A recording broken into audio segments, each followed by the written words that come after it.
마태복음 20장 25절에서 28절 말씀을 같이 읽으실 때 살아계신 하나님의 음성으로 들으시기를 바랍니다. 같이 읽겠습니다.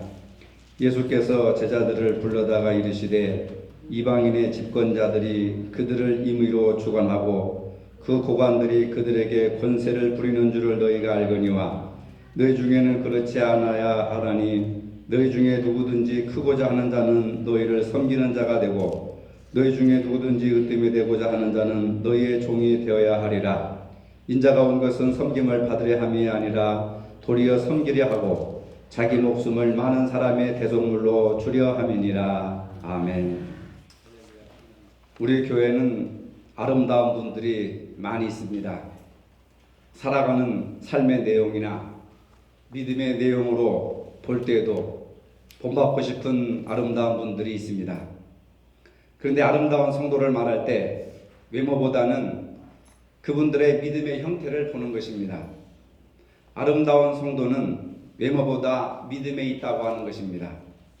겉모양의 아름다움으로 그치는 것이 아니라 안에서 밖으로 솟아나오는 참된 영적인 아름다움을 말하는 것입니다. 우리 인간은 일생을 통해서 아름다움을 추구하며 살아가는 존재입니다. 아름다운 성도들의 모인 교회는 어떠한 모습이어야 하는가? 교회도 아름다운 교회가 되어야 합니다. 외형도 아름답고 내면도 아름다운 교회가 되어야 합니다. 교회마다 멋지고 아름다운 교회를 꾸미기 위해서 수억 원 혹은 수십억 원을 투자하여서 건물을 최신식으로 짓고 또 리모델링을 하고 있습니다. 그러한 멋진 모습, 겉모양이 멋진 모습, 사람들이 좋아할지 몰라도 어쩌면 하나님께서 원하시는 것은 다른 것일 수도 있습니다. 그렇다면 이 시대에 정말로 아름다운 교회는 어떤 모습일까요? 교회가 이 땅에 존재하는 목적은 단 하나입니다. 그것은 모든 사람들이 예수님처럼 만드는 겁니다. 모든 사람들이 예수님을 닮아가고 예수님의 삶의 모습을 따라가는 그것이 교회가 존재하는 하나의 목적이라고 할 수 있습니다. 즉 아름다운 사람을 만드는 것이 교회의 목적이라고 하는 겁니다. 예수님은 너무나도 온유하시고 겸손하시지만 너무나도 아름다운 삶을 사셨습니다. 오늘 예수님을 믿는 우리에게 가장 아름다운 모습은 무엇일까? 그분의 아름다운 모습을 닮아가는 것입니다. 예수님은 어떤 삶을 사셨습니까? 나눔의 삶을 사셨습니다. 섬김의 삶을 사셨습니다. 그리고 배려의 삶을 사셨습니다. 그러면 아름다운 성도가 되려면 아름다우신 삶을 사신 예수님을 따라가야 되는데 첫 번째로 아름다운 삶이라고 하는 것은 나눔의 삶을 사는 것입니다. 성경 요한복음 6장에 예수님께서 베푸신 오병이의 기적이 있습니다. 해가 저물어 가자 먹을 것을 얻지 못한 굶주린 백성들에게 먹을 것을 나누어 주셨습니다. 보리떡 5개와 물고기 2마리로 기적을 베풀어 주셨습니다. 요한복음에 의하면 앉아있는 자들에게 나누어 주시고 물고기도 그들이 원하는 대로 나누어 주셨더라 이렇게 기록하고 있습니다. 그들에게 나누어 주시니 5,000명이 무리를 배불리 먹이시고 12강들을 남길 수 있었다고 하는 것입니다. 물론 이것은 작은 소년의 나눔의 정신에서 시작하여서 예수님의 나눔의 축복으로 놀라운 기적과 풍요가 나타난 기적이라고 볼 수가 있는 것입니다. 성경은 말합니다. 주라 그리하면 너희에게 줄 것이니 곧 후이되어 누르고 흔들어 넘치도록 하여 너희에게 안겨주리라. 나누어 줄 때 넘치도록 채워주신다고 하는 하늘의 법칙을 말씀해 주고 있는 겁니다. 나누어 주어라. 그리하면 나누어 준 것만큼 더 이상의 것을 너희에게 채워줄 것이니 후회되어 누르고 흔들어 넘치도록 너희에게 안겨주리라. 나눔은 사랑할 때 가능합니다. 사랑하는 대상에게는 항상 나눌 것이 있습니다. 주고 또 주고도 줄 것이 남는 연인들처럼 더 주지 못해 안타까운 마음, 그것이 바로 사랑하는 마음입니다. 나눔은 생명의 원리입니다. 여러분들은 헌혈을 해보신 적이 있습니까? 나의 피를 나눔으로 다른 사람의 생명을 살리는 것입니다. 나눔은 희생으로 시작되지만은 풍성함으로 열매를 맺게 된다는 사실입니다. 우리가 서로 기쁨을 나눌 때 그 기쁨은 배가 되는 것이고, 슬픔을 함께 나눌 때 그 슬픔은 절감된다는 사실입니다. 깊은 샘물을 퍼내면 퍼낼수록 맑은 물이 솟구치듯이 우리의 삶은 나눔으로써 더 풍성해진다고 하는 이 역설적인 진리를 우리가 받아들여야 한다는 겁니다. 한국교회는 모여서 하나님을 찬양하고 예배하는 일에는 참 열심을 내었습니다. 그래서 교회가 크게 부흥을 하였습니다. 그러나 8, 90년대에 들어오면서부터 교회가 점차 마이너스 성장을 기록하고 있습니다. 왜 그럴까요? 여러 가지 이유가 있지만은 세상을 향한 나눔이 없었다는 것입니다. 교회의 가장 큰 사명은 교회를 통해서 하나님을 드러내는 것입니다. 세상 사람들에게 하나님을 보여주는 것입니다. 우리의 삶을 통해서 하나님이 살아계시고 하나님이 활동하시고 역사하신다는 사실을 보여줘야 하는 겁니다. 그런데 오늘날 교회의 문제는 착하고 선한 일을 통해서 하나님의 모습을 드러내는 것이 아니라 교회의 이름을 드러내고 있다고 하는 겁니다. 구원의 역사는 교회를 믿기 때문에 이루어지는 것이 아닙니다. 구원의 역사는 그 안에 계시는 하나님을 믿기 때문에 일어나는 것입니다. 초대교회에 아름다운 성도들이 모인 교회가 있습니다. 사도행전에 소개되어 있는 교회입니다. 초대교회는 나눔의 공동체였습니다. 그들은 모두 함께 지내면서 자신들의 소유를 공동 소유로 내놓고 재산과 물건을 팔아서 모든 사람들에게 필요한 만큼 나누어 줬습니다. 그리고 한 마음이 되어서 날마다 열심히 성전에 모였고 집집마다 돌아가면서 같이 음식을 나누고 순수한 마음으로 하나님을 찬양하며 떡을 떼며 성만찬에 예수 그리스도의 사랑을 실천했습니다. 그리고 하나님을 찬양했습니다. 초대교회는 모이면 축제였습니다. 이러한 일을 통해서 믿는 사람들이 날마다 늘어났다고 했습니다. 소위 말하자면 교회가 부흥됐다는 얘기입니다. 개인 중심주의가 없었습니다. 이기적인 욕심이 없었습니다. 자기 주장이 없었습니다. 자기 고집이 없었습니다. 자기 자존심이 없었습니다.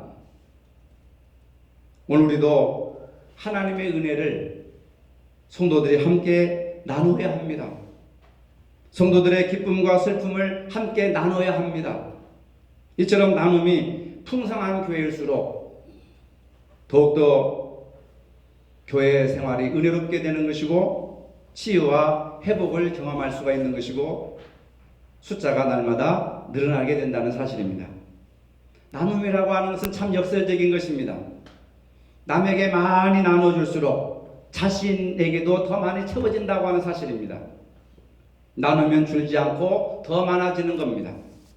바닥이 드러나지 않고 더 채워주신다는 겁니다.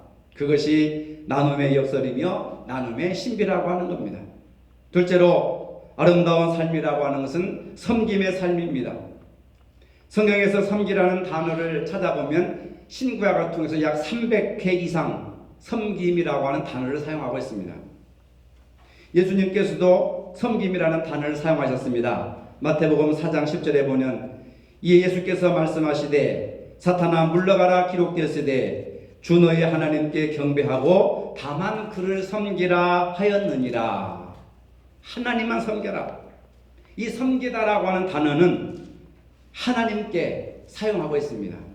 즉 섬기다라고 하는 단어의 의미는 사람이 하나님을 대접하는 태도나 행동, 하나님을 대접하는 그런 자세나 태도, 그런 행동을 가리킬 때 섬기다라고 하는 말을 씁니다.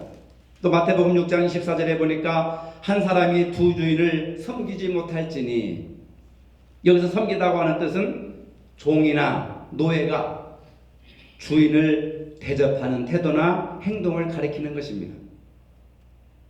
종합해 보면은 하나님을 섬긴다고 하는 단어, 섬긴다고 하는 단어는 하나님을 섬긴다, 왕을 섬긴다, 주인을 섬긴다 라고 하는 크게는 세 가지 뜻으로 섬긴다는 단어를 사용하고 있습니다. 쉽게 표현하면은 작은 자가 큰 자를 떠받들고 대접하는 것을 사용할 때 섬긴다고 하는 단어를 쓰고 있습니다. 이것이 성경에서 가장 많이 사용된 섬김의 뜻이라고 할 수 있습니다. 그런데 예수님께서 이 땅에 오셔서 이런 말씀을 하셨습니다. 마태복음 23장 11절에 보면 너희 중에 큰 자는 너희를 섬기는 자가 되어야 하리라. 지금까지 섬김은 작은 자가 큰 자를 섬겨야 되는데 그런 단어로 사용을 했는데 예수님께서는 큰 자가 작은 자를 섬겨야 한다. 큰 자가 작은 자를 섬기는 자가 되어야 된다. 이런 말씀을 하셨습니다. 작은 자가 큰 자를 섬기는 것이 아니라 이제는 오히려 큰 자가 작은 자를 섬겨야 된다. 이런 말씀을 하시는 겁니다. 이 말씀은 이제부터는 작은 자가 큰 자를 더 이상 섬길 필요가 없다는 얘기가 아니라 참된 섬김이 무엇인지를 말씀하고 있다는 것입니다. 예수님은 섬김을 먼저 실천에 옮기셨습니다. 오늘 본문 마태복음 20장 28절을 보면은 인자가 온 것은 예수님이 세상에 오신 것은 섬김을 받으려 함이 아니라 도리어 섬기려 하고 자기 목숨을 많은 사람의 대속물로 주시기 위해서 이 땅에 오셨다. 이 땅에 오신 목적은 섬김을 받으려 함이 아니라 섬기러 오셨다 하는 겁니다. 예수님은 하나님으로서 당연히 섬김을 받으셔야 할 분이십니다. 그런데 예수님은 우리들을 마치 하나님처럼 왕처럼 주인처럼 우리를 섬겨주셨다고 하는 겁니다. 그러면 섬긴다고 하는 말의 의미가 뭐냐? 내 형제자매를 나의 하나님처럼 나의 왕처럼 주인처럼 대접해 주는 것이 섬김이라고 하는 겁니다. 요즘 교회에 처음으로 나오시는 분들을 VIP로 대접을 합니다. VIP라고 하는 것은 매우 중요한 사람이라고 하는 영어의 뜻입니다. 매우 중요한 사람. 교회에 처음 나오신 분들을 최고의 귀근으로 대접한다고 하는 겁니다. 바로 이것이 예수님이 가르쳐 주신 섬김이라고 하는 겁니다. 예수님은 섬김의 방법을 구체적으로 보여주고 계십니다. 예수님 당시에 손님으로 초대받은 사람들이 잔치집에 도착하면 제일 먼저 종들이 나가서 손님의 발을 씻어줍니다.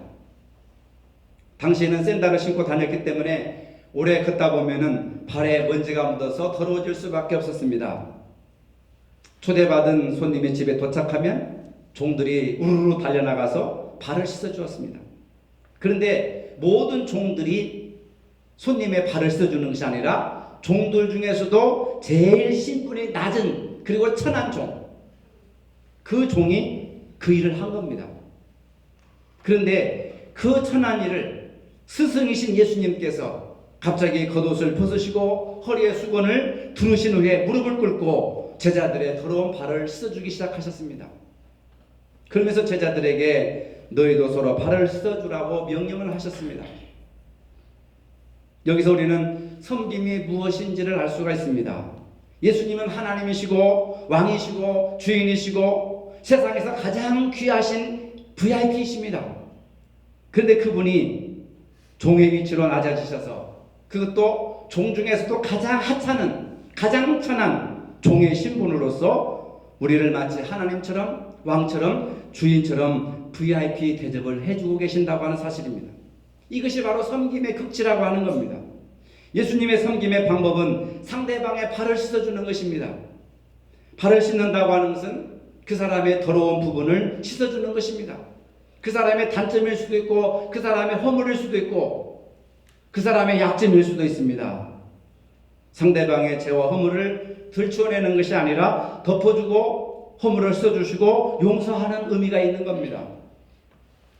상대방의 허물을 발견했을 때 그 허물을 보고 자신의 허물을 들여다보는 자세, 남의 눈에 티끌보다는 자신의 눈에 들불을 보는 그런 자세, 이런 자세가 아름다운 성도의 모습이라고 하는 것입니다. 이런 분들이 있으므로 가정이 밝아지고 교회가 밝아지고 그리고 그 주변의 모든 사람들이 힘을 얻게 되는 것입니다. 이런 교회, 이런 성도들, 이런 자세를 가진 아름다운 성도들이 있는 곳에 때 교회가 건강해지고 교회가 화목해지고 교회가 부흥할 수 있다고 하는 겁니다. 사실 예배, 워십이라고 하는 이 단어는 섬김이라고 하는 말에서 파생이 된 겁니다. 그러니까 예배는 섬김이라고 하는 것이죠. 예배는 섬김입니다. 따라해보세요. 예배는 섬김이다. 예, 예배라고 하는 이 워십이라고 하는 단어가 서비스, 섬김이라고 하는 단어에서 파생됐다고 하는 겁니다. 그래서 신약 성경에서 예배를 가리키는 데 사용되는 단어는 섬기다, 봉사하다라고 하는 뜻에서 나온 겁니다. 빌립보서 3장 3절에 보니까 하나님의 성령으로 봉사하며, 하나님의 성령으로 봉사하며, 이 봉사라고 하는 말이 예배라고 하는 말이랍니다. 그러니까 하나님의 성령으로 예배하는 자들은 서로 섬기는 삶을 사는 거다. 즉 섬김이 예배다라고 하는 겁니다. 교회 안에서 우리는 각자 받은 은사를 통해서 서로 섬길 수 있습니다. 주일학교 교사로 섬길 수 있고, 차량 운행을 통해서도 섬길 수 있고, 누가 보지 않아도 교회 이구석 저구석 여기저기를 청소하고 정리하는 것도 섬기는 것입니다. 성도의 연약함을 위로하고 고면하는 것도 섬기는 것입니다. 어떤 성도가 힘들어하는데 그의 이야기를 들어주는 것도 섬기는 것입니다. 상을 닦아주는 것도 섬김이고, 성경 말씀을 가르쳐주는 것도 섬김입니다. 모이게 힘쓰는 것도 섬김이고, 서로 격려가 되고 위로해주는 것도 섬기는 것입니다. 식사를 준비하는 것도 섬김이고, 설거지를 하는 것도 섬김입니다. 서로 오래 참고 견디는 것도 섬김이고, 서로를 위해 기도하는 것도 섬김입니다. 예배에 참여하는 것도 섬김이고, 예배 시간 아이들을 조용하게 하는 것도 섬김이고, 그 과정을 참고 인내해주는 자세도 섬기는 모습입니다. 설교하는 것도 섬기는 것이고, 설교자를 위해서 물 한 컵을 떠다 놓는 것도 섬기는 것이고, 설교 말씀에 귀를 기울이는 것도 섬김입니다. 오늘 우리에게도 이러한 섬김이 흘러 넘쳐야 될 줄로 믿으시기를 바랍니다. 세 번째로 아름다운 삶이란 남을 배려하는 삶입니다. 배려라고 하는 단어가 생소할 수 있습니다. 배려란 무엇이냐? 상대방의 입장을 존중한다고 하는 뜻입니다. 나와 생각이 다르다고 해서, 나와 취향이 다르다고 해서, 나와 취미가 다르다고 해서, 성격이 다르다고 해서 비난하기보다는 존중하고 이해해 줄 때 그것을 배려라고 하는 겁니다. 예수님께서 어느 안식일에 베데스다라고 하는 연못에 내려가셨습니다. 거기에는 수많은 병자들, 혈기 마른 사람들이 누워서 물이 움직이기를 기다리고 있었습니다. 전설에 의하면은 그곳에 천사가 가끔 못에 내려와서 물을 움직이게 하는데, 그 물이 움직일 때에 제일 먼저 그 물속에 들어가는 사람은 어떤 병이든지 치료가 된다라고 하는 그런 전설을 믿고 있었습니다. 그곳에 38년 동안 병으로 앓고 누워있는 사람이 있었습니다. 예수님께서 그에게 다가가셔서 물으셨습니다. 내가 낫고자 하느냐? 그러니까 주여, 물이 움직일 때 나를 못에 넣어주는 사람이 없어 내가 가는 동안에 다른 사람이 먼저 내려가나이다. 그 주변에는 수많은 사람들이 모였지만 다 자기가 먼저 물속에 들어가기를 기다리고 있지, 나에게 도움을 주는 사람은 단 한 사람도 38년 동안 만나보지 못했습니다. 그리고 예수님께서 일어나 내 자리를 들고 걸어가라 하시니까 즉시 이 사람이 38년 동안 누워있던 그 자리를 둘둘 말아서 벌떡 일어나 걸어가는 것입니다. 놀라운 일이 벌어졌습니다. 기적이 나타난 것입니다. 근데 중요한 것은 예수님이 그 베데스다 연못에 내려가셨다고 하는 겁니다. 왜 가셨을까요? 고통스러운 삶을 사는 이들에 대한 배려 때문입니다. 오늘 현대인들은 자신의 문제를 해결하기 위해서 남들보다 물속에 먼저 들어가기 위해서 벼르고 있는 사람들과 똑같습니다. 모두가 나의 경쟁자요, 나의 적들입니다. 저 사람보다 내가 먼저 빨리 물속에 들어가야 된다. 저 사람보다 내가 먼저 성공해야 되고, 저 사람보다 내가 먼저 돈을 벌어야 되고, 저 사람보다 내가 먼저 땅을 사야 되고, 건물을 사야 되고, 저 사람보다 내가 먼저 축복을 받아야 되고. 그러니까 자신 뒤에 있는 다른 사람들이 전부 배려의 대상이 아니라 경쟁의 대상이요, 짓밟고 극복해야 될 대상이 되어버리는 겁니다. 교회 안에서도 교인들 간에도 이러한 경쟁 상대가 되어버렸습니다. 그러니까 싸움과 다툼만 있고 남을 위한 배려가 없습니다. 이러한 현상이 어디나 다 마찬가지입니다. 남들보다 물속에 먼저 들어가려고 경쟁하는 이 시대에 우리는, 아름다운 성도는, 아름다운 교회는 그 병자에게 찾아가 위로할 수 있는 그러한 사람이 나타나야 된다는 겁니다. 지난주에 뉴스를 봤습니다. 대전의 어느 초등학교에 많은 아이들이 다 정상인데 한 아이가 기머거리가 되어서 말을 못합니다. 대개 보면 기를 먹으면 벙어리가 되잖아요. 근데 제가 그 뉴스를 보고 깜짝 놀랐습니다. 그 하나의 벙어리 아이 하나를 위해서 학급 전체 학생들이 수화를 배우고 있더라고요. 왜? 그 벙어리 된 아이와 소통하기 위해서. 그 한 아이와 소통하기 위해서 정상적인 전체 아이들이 시간을 내어서 선생님한테 수화를 배우고 열심히 배우고 있는데, 수화를 통해서 그 아이와 친구가 되더라는 겁니다. 저는 그것을 보고 저것이야말로 남을 비난하거나 왕따시키거나 이렇게 외톨이로 하지 않고 그 아이 하나를 자기 친구로 삼고 배려하고 그리고 소통하기 위해서 전체 학생들이 수화를 배우는 이 자세, 이거야말로 배려의 자세가 아닌가, 이거야말로 예수님의 마음이 아닌가. 근데 우리는 지금까지 어떻게 살았습니까? 기먹고 벙어리 된 아이를 왕따시키고, 나는 저 사람과 같지 않은 것을 감사하고 멸시하고 내치고 외면하고 소외시키는 그러한 일을 지금까지 한국교회가 해왔다, 그 말입니다. 바울은 로마서 12장 15절에서 이렇게 말씀하십니다. 즐거워하는 자들과 함께 즐거워하고 우는 자들과 함께 울라. 한국교회는 즐거워하는 자들과 즐거워하지 못하고 우는 자들과 함께 울지 못했습니다. 그래서 지금 세상으로부터 외면을 당하고 있는 겁니다. 아름다운 성도는 즐거워하는 자들과 함께 진심으로 축하해주고 우는 자들과 함께 울어주며 눈물을 닦아줘야 하는 것입니다. 배려는 남을 생각하고 그의 입장에 서서 그를 이해하며 그에게 도움이 되고자 하는 마음이라고 하는 겁니다. 배려, 그것은 사랑의 또 다른 이름입니다. 배려라고 하는 것은 또 다른 사랑의 사랑이라고 하는 겁니다. 말로만 하는 사람, 기도 속에서만 하는 사람, 상대방의 생각이나 감정이나 의사는 고려하지 않고 일방적으로 하는 사람, 그래서 남을 불편하게 하고 부담스럽게 하는 사랑은 진정한 사랑이라고 할 수가 없는 것입니다. 예수 믿는 사람들을 성도라고 합니다.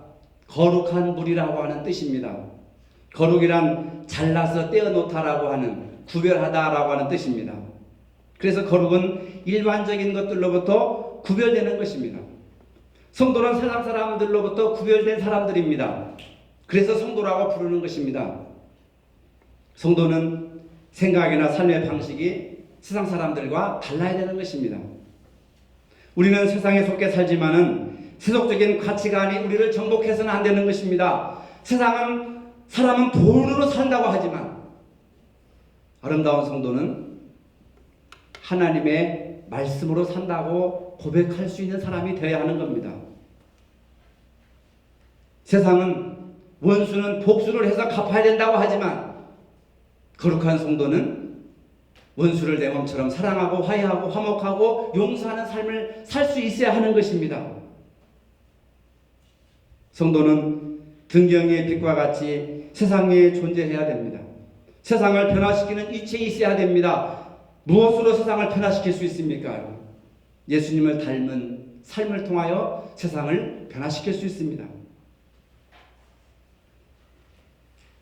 찰스 알렌이라고 하는 미국의 신학 박사가 교인들을 상대로 해서 신앙생활의 모습을 조사를 했습니다.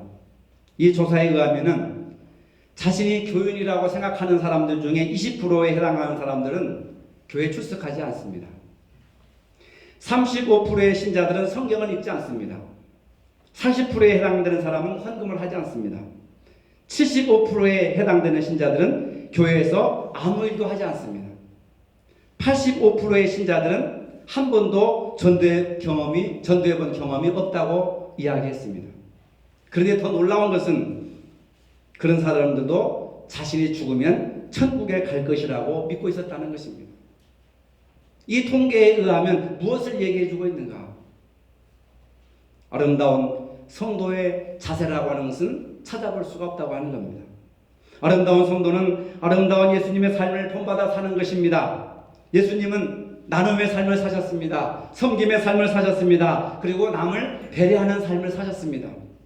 그것이 바로 오병이의 기적으로 나타났고, 그 다음에 제자들의 발을 씻어주시는 것으로 나타났고, 베데스다 연못가에서 병자를 고쳐주셨고, 십자가에 죽으시고 부활하신 모습으로 일관되게 나타나는 것입니다. 예수님의 삶을 본받는 것이 성도의 사명이고, 그러한 정신에 탄한 것이 교회의 본질이라고 할 수 있습니다. 이렇게 사는 것이 예수님의 삶을 본받는 영원히 사는 비결이심을 믿으시기를 바랍니다. 거룩하신 아버지, 치열한 경쟁사회 속에서 오늘 우리는 다시 한번 예수님의 삶을 생각하고 본받게 하여 주시옵소서. 예수님은 아름다운 삶을 사셨습니다. 나눔의 삶을 사셨고, 섬김의 삶을 사셨고, 남을 배려하는 삶을 살아감으로써 이 세상이 보다 아름다워지게 하여 주셨습니다. 이제 우리 교회가 이를 본받아서 나누고 섬기고 배려하는 삶을 통하여 세상을 아름답게, 교회를 아름답게, 나라와 민족을 아름답게, 우리 자신을 아름답게 갖고 나갈 수 있는 주님의 제자들이 되게 하여 주시옵소서. 예수님의 이름으로 기도합니다. 아멘. 이제는 우리 주 예수 그리스도의 은혜와 하나님 아버지의 무한하신 사랑과 성령의 교통하심이 나눔과 섬김과 별의 아름다운 정신으로 살기를 원하는 모든 성도들 머리 위에 이제로부터 영원토록 함께 하시기를 축원하옵나이다. 아멘.